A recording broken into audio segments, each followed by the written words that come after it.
Can you hear me? No. Is this thing on? No. Turn it on. Hold it closer to your mouth.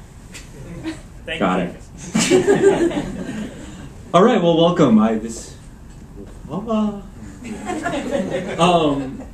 Welcome to the first thesis reading of the thesis reading season. Very early, apparently, but very happy to be here, and I'm really happy to introduce Clint Edwards first because Clint was the first student I ever met at MSU. Yeah, it was very nice. He was in my teaching demonstration during my interview, and I do this abstraction exercise, and Clint replaced fear with hot diarrhea, Clint. So he stuck out. But he also came up to me after the demonstration and said, "Nice job," and nobody else did that, and I thought, that's a nice guy. Well, you know, I guess when I started reading Clint's thesis, I kind of expected to hear more of that dirty stuff because he kind of has a fondness for it. But what you find in his thesis is not that at all, other than a short scene on a ranch, which is a little dicey. What Clint has in his memoir is a strong literary voice, a wonderful eye for detail, an ability to show his own emotions through conjecture about how others in the family are feeling. He has a great sense of story and setting. Clint is publishing a lot. He's good. I'm glad he can stand up here and read for you. So please welcome Clint Edwards.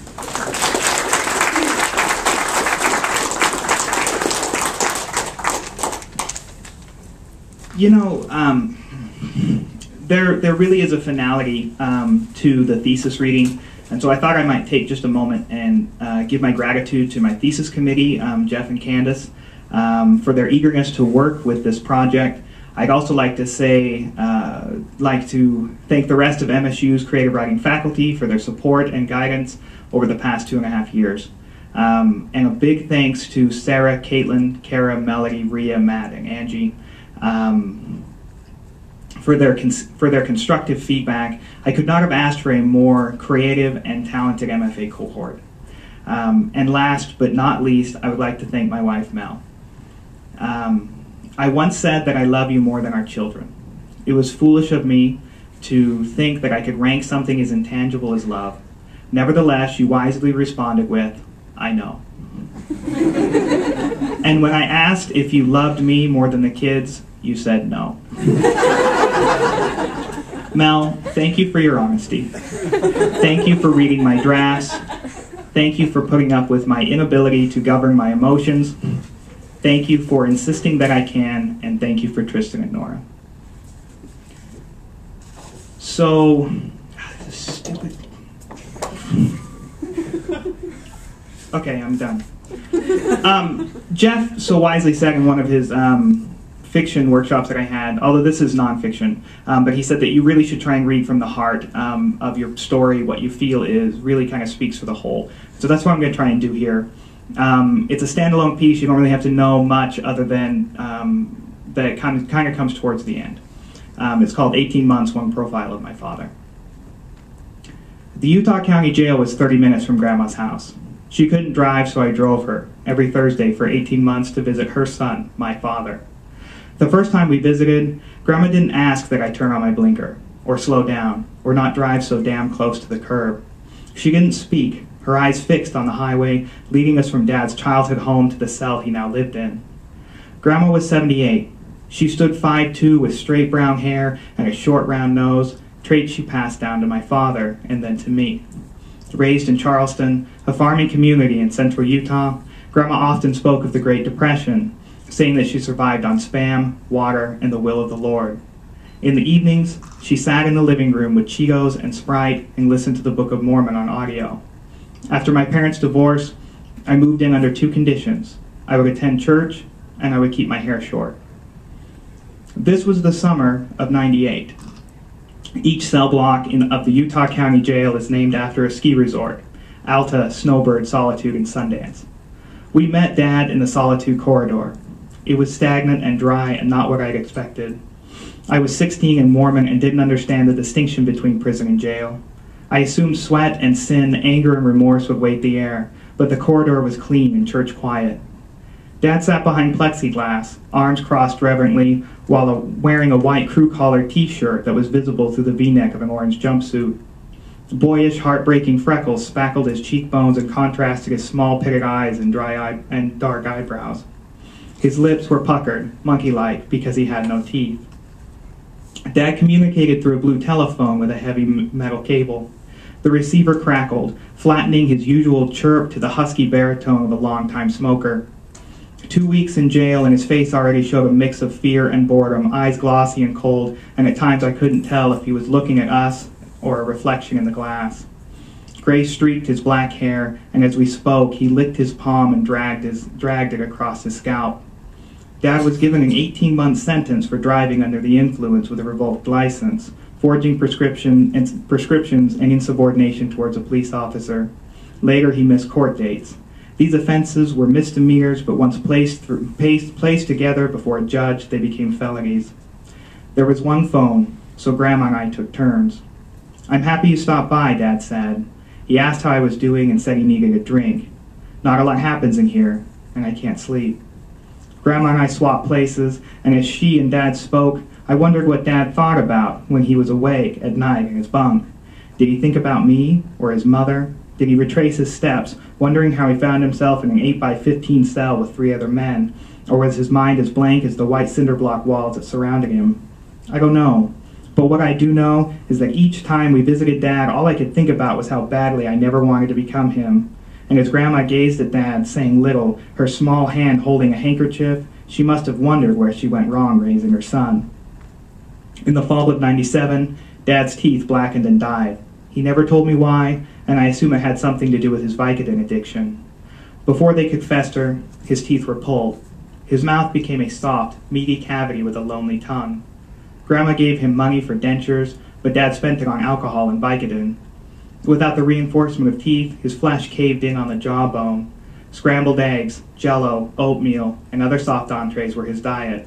He slurred. His gums bled. Fluid the color of weak strawberry milk drained from the corners of his lips. He caught it with his left cuff. Dad was 46. Hunching made him appear shorter than 5'7". He was a laboring man with flat feet and slender hips, traits he passed to me. He walked with a feeble, barrel-legged strut, his eyes fogged and distant. He wore weighty leather boots and thick jeans. Monday through Saturday, Dad installed heating and air conditioning ducts. Sundays were spent alone in a one-bedroom apartment, high and drunk and watching the Playboy channel. Once, when Dad was visiting us, Grandma asked why Randy was printed on the back of his belt. "So when I pull my head out of my ass, I'll know my name," he said. She told him he had a foul mouth and sent him to his apartment. During my junior year, about 6 months before Dad's incarceration, he installed my high school library ventilation system. Once, I watched from a library alcove.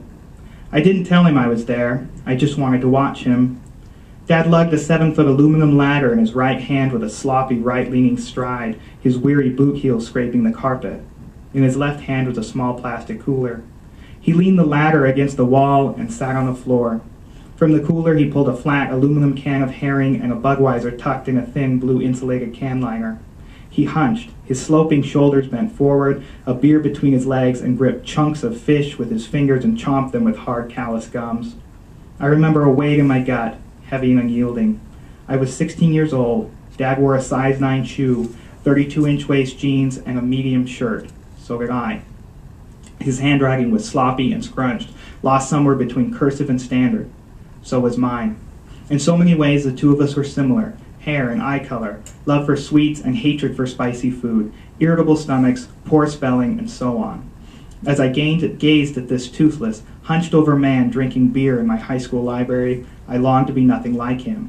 But he was my father, and I feared how much he was a part of me. Were my genetics aligned like a compass, forced to point at the same future? Would his Budweiser eventually slide into my palm as easily as his Wranglers and boots slid over my legs? Dad claimed to have slept with his high school math teacher. He also said he could read minds.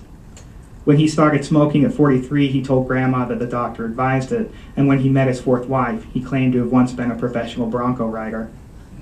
These were lies, I know that now, but he was my father, and in my early teens, I took what he said seriously. There was also evidence to back up his claims. He started conversations with, "I know what you're thinking," and usually he was right. In old photos, he looked like a bronco rider in Western-style shirts and tight-fitting jeans, slender and muscular as a greyhound with narrow hips and broad shoulders. A doctor could have told him to start smoking. As a youth, I didn't know enough about doctors to say what they would and would not advise a patient to do.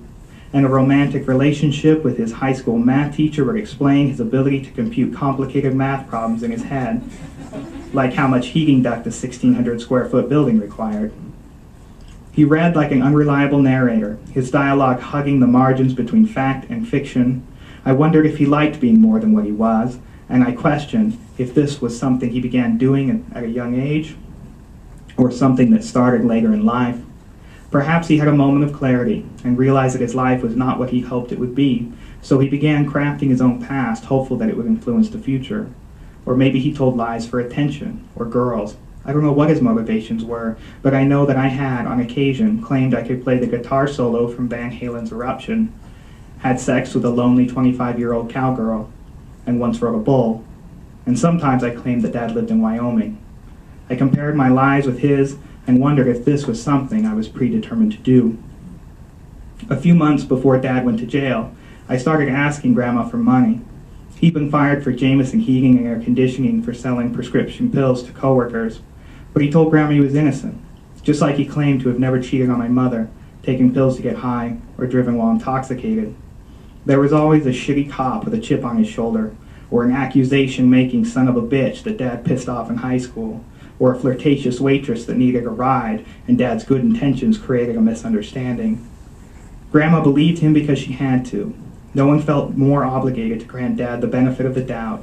Dad said he needed money for rent or gas or groceries, but his eyes were always glossy and his breath was always sweet, and the rent was always overdue, and his Ford pickup was always a notch above empty, and his fridge and cupboards were always spare. Grandma must have known that her money would go to some other purpose, something she didn't agree with, but she always gave it to him because I think she liked believing that he could spend it on gas. Like Grandma, I also clung to his lies. Between his release from jail and his death 2 years later, he started asking me for money, and I always gave it to him for the same reasons Grandma did. Even now, at 28, 9 years after his death, I still cling to his lies, awake at night imagining him throwing his high school math teacher a charming grin, or riding a bronco in a dusty arena, boots caked in manure, rather than him shoeless in some white-walled jail cell, or eyes closed and coughing stiff. A month before Dad's incarceration, Grandma and I were driving from the grocery store. Across from Provo Power was Dad's gray Ford pickup. The flashers were on and the hood was up. Dad's right hand held a beer. His left held himself as he urinated on the sidewalk. It was midday. If he saw us, he didn't show it. Grandma gripped my forearm. "Keep driving," she said. There was a force behind her grip, a hurt I didn't understand and probably never will. Her eyes were rich with fatigue, her right hand trembling. All I can find are names for her emotions: embarrassment, shame, regret, but those words are inadequate, incapable of describing the depth of her heartache. I'd seen Dad urinate in shopping center parking lots, job sites, and potted plants at garden centers. Utah County was his urinal. I never figured out if it was his lowered inhibition, a lack of shame, or laziness. Perhaps it was all three. I'd seen Dad pee enough times to assume Grandma had also seen it, or at least heard others talk about it. But this was the first time we'd seen it together. We drove for 10 minutes before Grandma spoke into the maroon dashboard of her Buick Park Avenue. "I don't know what your dad was doing back there, and frankly, I don't want to know. But what I want you to understand is that it was wrong, and you don't have to do things that are wrong." Sometimes I wonder if Grandma knew about my fear of becoming Dad, or maybe she feared that whatever was making Dad drink and drive and urinate on the side of a busy road was also inside of me. The day Dad was sentenced, Grandma went through her pink and turquoise address book and called family. Then she called friends. This was strange behavior. Mornings she made her bed. Afternoons she vacuumed the carpet, and evenings she hand-washed dishes. She silently baked bread and pulled weeds. She was a reserved and domestic Mormon widow who watched the Lawrence Welk Show, Matlock, and Diagnosis Murder, rather than new shows with new actors that might offend, not her gossip. But most of the day she sat at her yellow rotary phone, The same phone Bell began renting to her in 1962 when they installed the line, telling the same story. Randy's got himself locked up for drinking while driving. I don't know what I'm going to do. Once the phone calls were exhausted, Grandma sat in her white vinyl rocker, swaying back and forth, the ball-bearing hinges rolling and popping. She never told me Dad was a dumbass and a fool, with no direction and little common sense, and she never asked me what she could have done differently or how she should feel if it was her fault or his. But I overheard all of these questions with each phone call. Because of Grandma's Mormonism, Dad's addictions were particularly painful. Dad never served a 2-year Mormon mission, so it was important to her that I went. She brought it up often, comparing it to the Mormon tithe of 10%. 2 years is less than 10% of a person's life, she said, a small offering when you think about all the blessings you'll get. Sometimes, during her phone calls to family and friends, she said, if he only served a mission, as if Dad's choice not to proselytize, give the Lord his tithe, had brought about divine wrath. For several days she called friends and family, then sat in her rocker, hands across her lap. She never discovered something new, but I think it felt good to have someone other than me to talk to, someone to say I understand, even though they probably didn't. I watched from the hallway as Grandma sat in her rocker, her anxious toes moving inside small white shoes as she held her phone to her ear. Perhaps what she was wanting to hear was, "It's not your fault." I don't know if anyone ever told her that. Throughout my teens, Dad and I communicated intermittently. Once we went a year without seeing each other. His incarceration included the most consistent communication of our relationship. His life was regulated. He was granted 1 visit and 2 phone calls a week. Sometimes he called Ryan, who was then 19, living in Salt Lake City, and sometimes he called his 4th wife.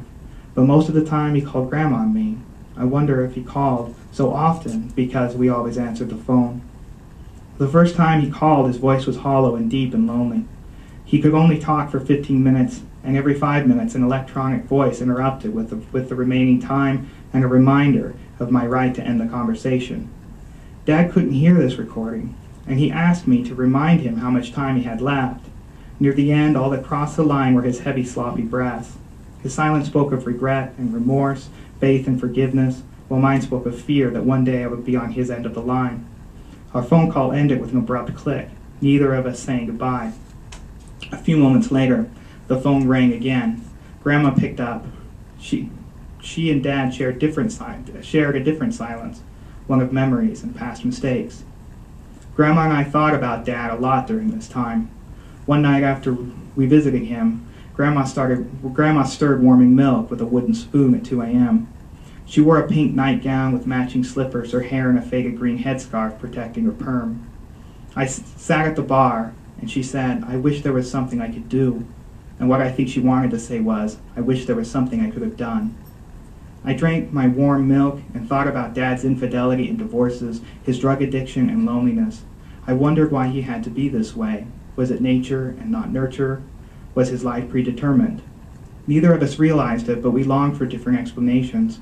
I longed to discover that Dad's missing teeth, drug abuse, and lies were a product of his environment. I hoped that in his youth he fell in with the wrong crowd or the wrong girl or received some poor advice that led him to make poor decisions. That way the blame was his alone and not something attributed to heredity. Grandma must have wanted the opposite. On our coffee table was a large leather 3-ring binder of genealogy that she personally researched. It followed her and Grandpa's family lines back to the 1700s. Many of the branches contained small narratives below the names. She knew of the misfits, the drunks, and the criminals. While she didn't understand genetics, she must have noticed consistencies in behavior. I think she wanted the explanation to be heredity, a bad gene, because then the blame would be on God's hands and not hers. We visited Dad the week before his release. Beneath his chin were heavy rolls of flesh, thin scraps of beard populated his neck and jawline in splotches, the skin like oceans between continents. I watched Grandma as she spoke with Dad. Struggling to make out Dad's words, she pushed the phone hard against her ear. I could see Dad's face and shoulders. Grandma replied in curt yeses and nos, sometimes silently nodding. Dad spoke while moving his hands, and between words the muscles of his jaw flexed. Both stopped for a moment, and Dad mouthed, "I'm sorry."